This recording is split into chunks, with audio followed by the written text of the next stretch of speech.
I'm Sydney Goodman, and fans of Spellbreak are probably super stoked about what came at the end of that trailer. And here to talk more with us about Spellbreak is Seth Sivak. Hi, Seth. Thanks for having me. Yeah, thanks. Yeah, thank you. So let's just start off. Like I was saying, coming to Xbox and Switch. Can you talk more about Yeah, that? yeah, it's super exciting. We're really we've been working on this for a while, and we have been hoping to deliver this. A lot of people in the community have been asking, when are we going to bring it to the Switch and to the Xbox One? I mean, I personally can't wait to play it on my Switch. I love sitting on the couch and using it, so I'm definitely really excited to be able to bring it to those audiences. So we're looking forward to it when we get to full release later this year. Great. And so it's already on PS4 and PC. Are there plans for crossplay? Yeah, so we currently the beta itself that is on PS4 and PC right now has cross matchmaking, and we definitely are looking for to continue to allow for crossplay when we get to full release, and we're excited about really letting players that are anywhere play with their friends. It's one of the things that we have kind of built the idea behind Spellbreak around is the ability for people to be able to play with their friends whenever they want, and so we're excited to be able to do crossplay at launch. Yeah, no, I have a lot of friends that play on a lot of different platforms. So anytime a game supports crossplay, I am all for it. So with that said, I feel like a lot of different games handle crossplay different ways. I'm not sure how far you guys are in kind of knowing how you're going to do crossplay, but is it something that maybe you can opt out of and only matchmake against other PS4 players or other controller players? How will crossplay actually function? Yeah, so definitely you will be able to opt out if you don't want to, and be able to play with just whoever else is on your designated platform. So if you're on the PS4, you can decide you only want to play with PS4 players. So that will be available. And like I said, we have cross matchmaking now. The next step is basically allowing for cross teams, so you can team up with your friends on whatever platform they're on and jump into squads or some of our other game modes as a group. Hmm. And for everybody who this is your first time seeing Spellbreak, do not worry. We are going to get to talking about the nitty gritty, but I just find crossplay is so exciting. So a few more questions about that. Let's say that I have Spellbreak on PC, but now I'm also going to have it on my Switch. Are you able to have the same profile on both? Like have your achievements and whatever carry over?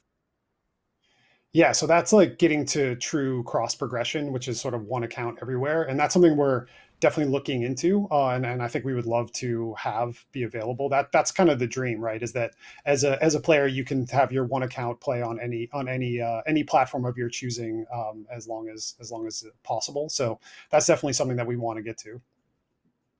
Awesome. Cross progression. The word was on the tip of my tongue, and I basically was just given the definition, but that's okay. Okay, so let's just jump into Spellbreak. For people who don't know what it is, can you just give us like a quick synopsis?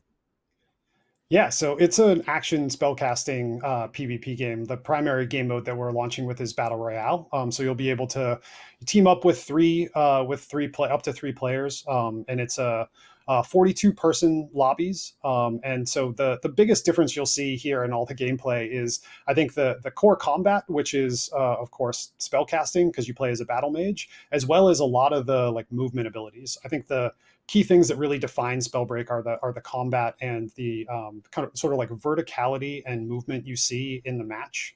So players are able to do everything from blink to levitate, and you actually equip two magical gauntlets, and that's what you use for all of your attacks. So it's sort of a blend of what would be like an ability shooter and a more, I think, like MMO style combat where things are on cooldown and you want to be tactical on when you're using your abilities at the right time.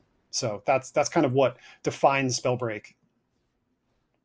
Yeah, because obviously there's a lot of battle royale games on the market, but I think Spellbreak does a really good job kind of carving its niche, because I definitely haven't played any battle royales like it.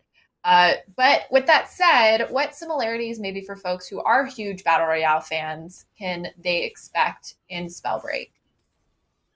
So I mean, like, yeah, the core of the mode itself is very similar. You want to be the last either squad or individual standing, and you have a set of safe zones that get smaller over time that pull everyone together. You drop in with no loot, and you need to loot as you go. And so those are all the core tenets you'd expect from a battle royale mode exist in Spellbreak. We do try to find ways to make it really fit for the style of game that Spellbreak is, though, because like one of the big differences is while we do have something like the safe zones, like the new areas outside the circle areas that are iconic in battle royale.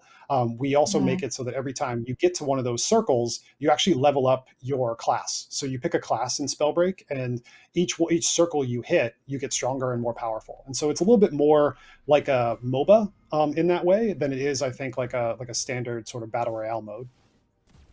Yeah, no, I love that mechanic. I think it's such an interesting thing to add to the battle royale genre.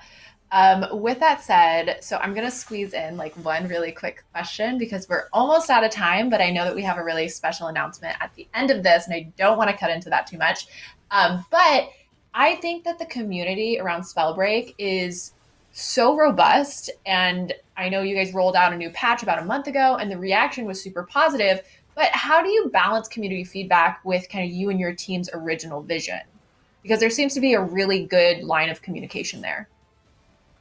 Yeah, I mean, it's one of the things that we focused on as a studio. We've had players in playing Spellbreak in some form since the summer of 2018. And the way we kind of look at it is there's three components that we care about. It's really getting the player feedback where we want to go and the actual direction that we see from the stats in the game, and we balance all of those together to make our design decisions. And that's why player feedback has been so critical, and the community has been really helpful for us to make the game what it is today.